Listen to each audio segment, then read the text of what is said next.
Oh boy, I love talking about Keemstar. Keemstar! Yay! Okay. In all seriousness, though, everybody knows that Keemstar is like a cockroach of the internet, Like, everybody knows he's a piece of shit. You've got people that'll be on his side of things for their own personal reasons, but generally the consensus on the internet is that Keemstar's a scumfuck, right? And I have some respect that he owns it. I wish he owned it a little bit more. Like, for example, let's talk about Keemstar's arch nemesis, okay? Colossal is crazy. All right, we've all seen the baited podcast, I hope. If you haven't, you should watch it right now. It's amazing. Not right now, after stream. But Colossal is crazy is also kind of a piece of shit.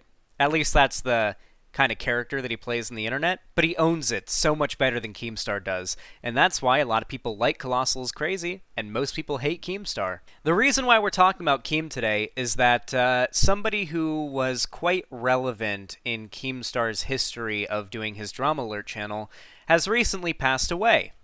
Bashurverse. Bashurverse, just yesterday, passed away from COVID-19.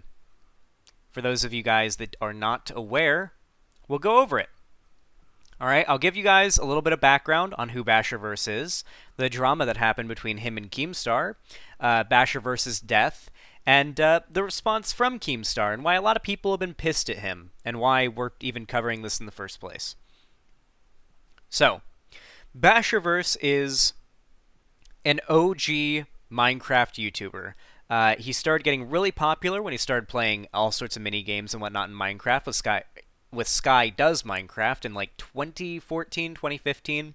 Around that time, he and Bashur got pretty close. Bashur started to get really popular, and he's looked back on, despite all of his drama, as a huge part of many people in my generation's childhood, especially if they were online, like in the Minecraft community and watching those videos on YouTube.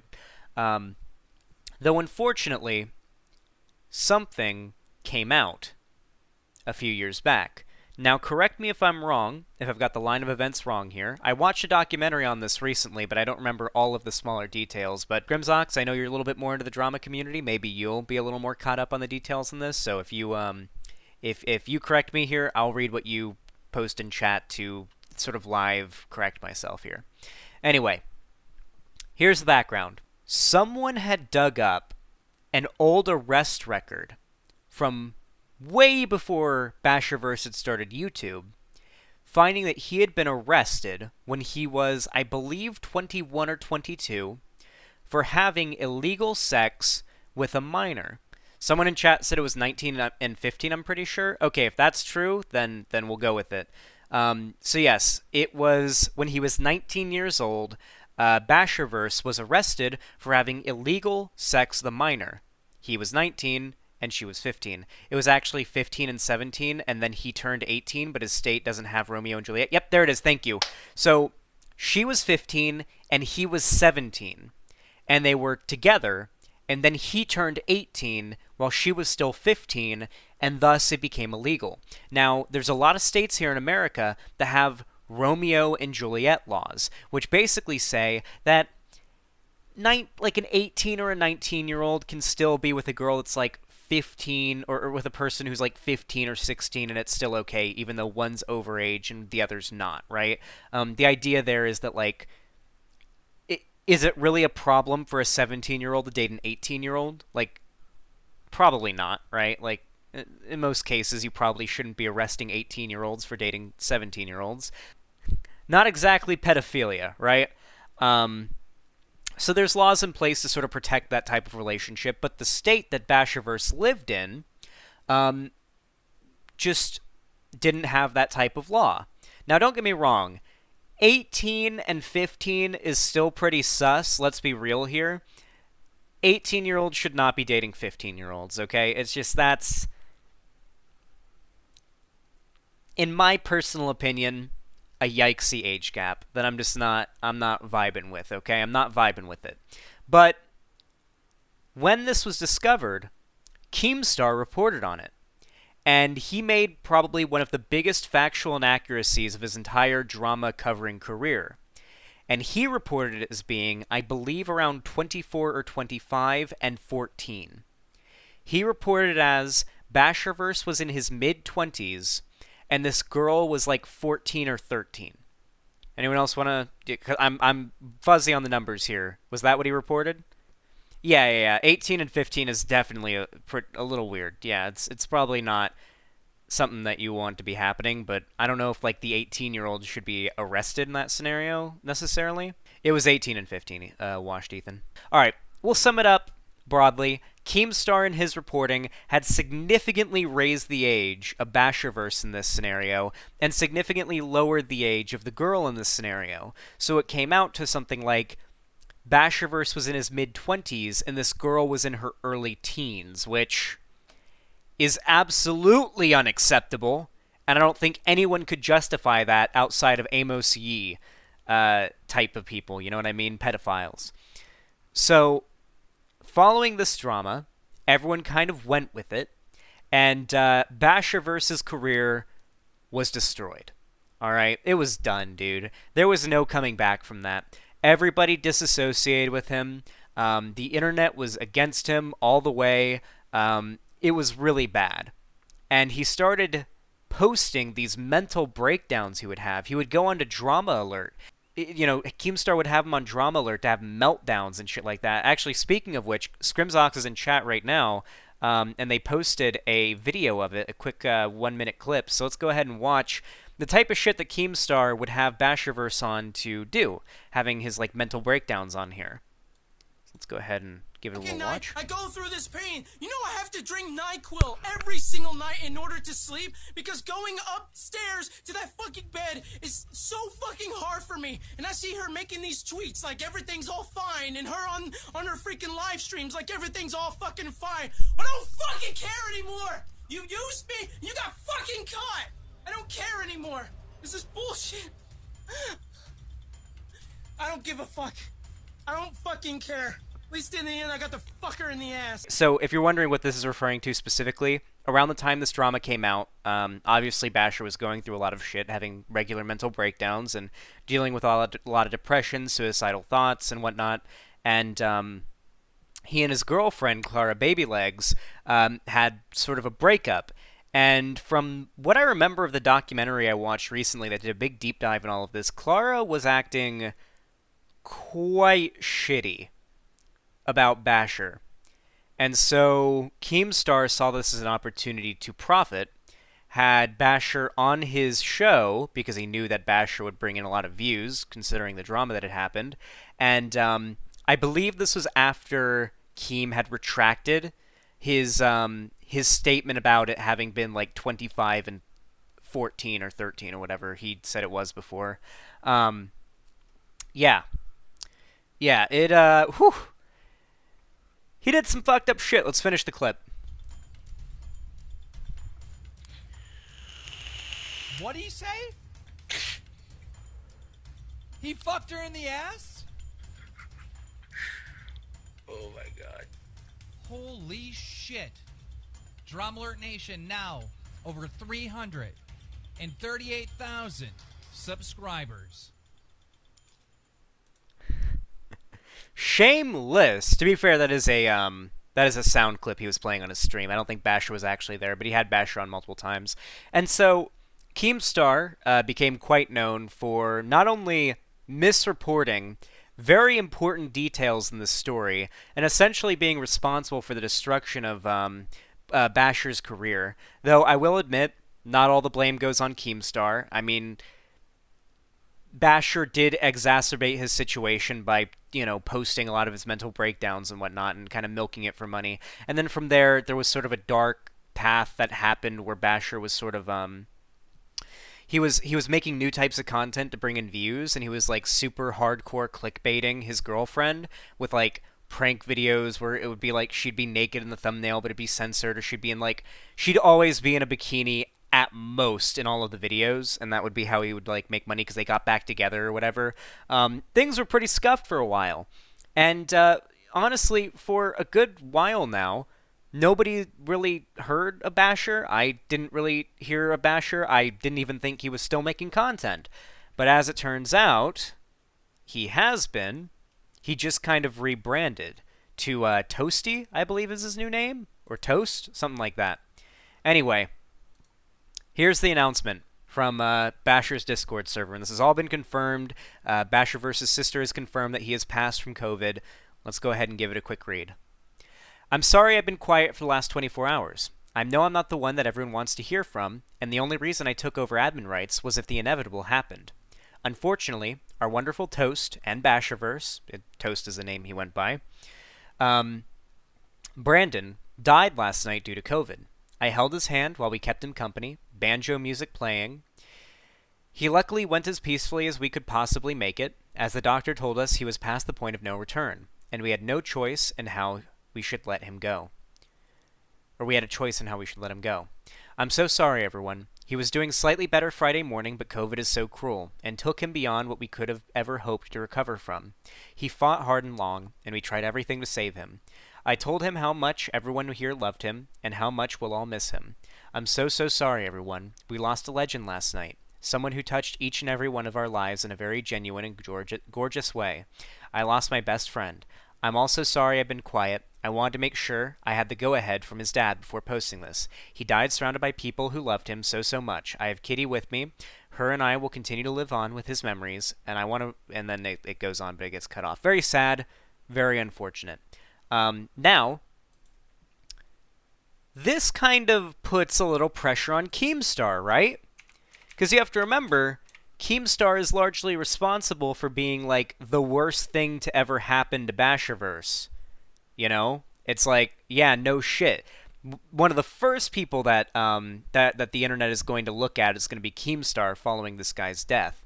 So, of course, Keemstar made a statement. Now, he's been tweeting a lot in the last 24 hours. Let's scroll down a wee bit.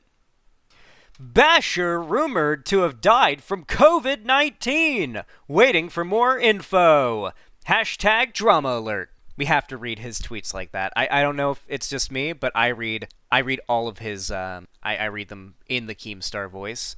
So we've got Just Jargon saying, geez, apparently the former Minecraft YouTuber Bashurverse died last night from COVID. And then the announcement. Bashur's sister posted on Facebook that Bashur did in fact die from COVID-19 last night. Hashtag drama alert. RIP. And then here's the post from Anissa Asher, who is Brandon Asher's sister. And then this is the tweet that got our boy into a little bit of drama, a little bit of spice. We all have our opinions of people, but when they pass away, you must respect the dead. Wait at least a week before you voice anything negative. Give those that cared time to grieve. And generally, I actually kind of agree with that idea, although I think a week is kind of an arbitrary number, but I mean, okay. But this kind of reminds me a lot of what happened with Etika. Do you guys remember all of that? So I was a pretty big Etika fan, so I'm going to try not to let my emotions get in the way of my reasoning here. But Etika had been going through some serious mental health issues, okay? He had some serious mental health problems. And admittedly, as an Etika fan, he was not exactly doing what he needed to do to alleviate them. He just wasn't. He was at many times denying help. When he would get help, he'd just suddenly kind of dip out. And then, yeah, it was pretty fucked. He had a lot of serious issues. I am not going to blame Keemstar for Etika's suicide. That would be not only incorrect, but a massive oversimplification of the situation that happened. Basically, Etika was very open about the fact that he was going through some serious mental health issues, and Keemstar tried to profit off of it multiple times, having Etika onto his show to go on these unhinged, clearly having a mental breakdown rants about how he's God and it's okay to die, and that he wants to die because when he dies he's going to transcend, shit like that. He was clearly having a serious mental breakdown. And then Keem asked him, if that's the case, then why not just jump off of a cliff or jump off a bridge, something like that. I think it was a cliff. And Etika was like, yeah, I would do that, I would. Why not? And then he started saying he was the devil. It was really fucking weird. And Keemstar basically did what Keemstar did. He or Keemstar does. He's got big dollar signs in his eyes, and he monetized the shit out of it. And then even up until like hours before Etika's body was found, he was still denying that this is a serious situation. He was still claiming that Etika was probably pulling a prank and he was going to pop back up and be like, haha, just kidding. It was shitty. It sucked. Now I'll admit, I was pretty glued to Keemstar's Twitter account during that whole thing because he was one of the people to go to get news about what was going on. I was like refreshing Keemstar's Twitter like every 5 minutes at least to like see if anything new had come out about Etika. Like I was in multiple Discord servers, like the Find Etika Discord server and everything like that, where we were like looking at like the video that he'd posted and trying to figure out. We found out like the exact path that he'd taken during his video and where it had ended to get like an idea of where he was last spotted essentially by the internet. Which was not too far from the Brooklyn Bridge, ironically enough, although he jumped off the Manhattan Bridge, not the Brooklyn Bridge. I don't think that it was his fault that Etika killed himself, but he certainly did not help the situation. And this feels quite similar, how Keemstar was someone who essentially destroyed this man's career with false reporting, then apologized for it, then took advantage of Bashur's vulnerability to have him on his show, to have his mental breakdowns on his show, in order to make more money off of it. And then now that Bashurverse has passed, he's going to virtue signal, like he always does, about that person, and go on and try to claim that oh yeah, I mean, whatever your opinion is, he's respect the dead, give them a week to grieve. You know, doing the little virtue signal thing. Good PR, you know how it is. This also reminds me. Oh yeah, by the way, I remember there was some drama where someone named something Apollo, like a speedrunner, that had like a falling out with another YouTuber named Dark Viper AU. Keemstar accused Dark Viper AU of being the reason that speedrunner committed suicide, which is also really fucked up. There's no evidence to support that, of course, but you know that's what Keemstar decided to do. Listen, we don't need to talk about Keemstar's racism or his Apollo legend. Yeah, we don't need to talk about Keemstar's political opinions and how he's like he believed that like the election was stolen. He's a big Trump supporter and he, you know, is racist and everything. We don't need to talk about that. We all know. We know Keemstar is racist. Let's Alex is stupid. You know what? We all know. We all know the meme. But I just want to talk right now about like the depravity of how much of like a grifting maniac that Keemstar is, and that's why he's getting a lot of shit right now. It's okay, Cancer Cat. You don't need to neat me. My name is also Alex. I can say it. Anyway, with all of that said, everybody here knows what a piece of shit Keemstar is. I'm not here to give my opinion on the situation. I think you all know what I think. I just want to talk about why people are upset right now. This is the darkest Xanderhall stream ever. I don't know any of this lore. It's like true crime documentary. Damn, as Esben M, you are a normie then. But that's basically the long and short of why the drama's going down. Debate Keem. I've tried. I've invited him on so many times, and he always ducks out. But yeah. He also profited off of FouseyTube's mental breakdowns. Of course he did. Yeah, he's quite common with that. He's also stated multiple times he doesn't believe depression exists. He doesn't believe depression exists. He believes that it's just people are sad and they need to get over it. Like they need to drink a beer or smoke some weed and they'll feel better. He doesn't like actually believe. He believes that depression are just people trying to get attention. So with all of that said, as you can imagine, people are kind of upset at Keemstar, and he's been quite getting, you know, a good amount of shit for it. And you know what? I think it's all deserved. No amount of drama and no amount of like people hating Keemstar will ever destroy Keemstar. I think he's got a pretty solid, long-lasting career on the internet. Keemstar's not going everywhere or going anywhere. Say what you want, but he is a cockroach. And the reason why I call him a cockroach isn't because he's sleazy and disgusting. It's because you can't kill him. All right, a nuclear bomb could not get rid of Keemstar. Okay, he is a content cockroach. But yeah. With all of that said, thank you so much for watching. If you enjoyed this video, leave a like, subscribe, ring the bell icon, follow my social media. I'll link down below if you want to. Got Twitter, Instagram, TikTok, all of that. You can also support me financially if you'd like to, and you've got the money for it and don't need it for anything else by donating, subscribing, or gifting subs on my stream, xanderhall.com/live, over in YouTube chat, Twitch, or through Streamlabs or Patreon. No matter how you support me, though, thank you all so much for watching, and I'll see you all in the next video. Have a good one.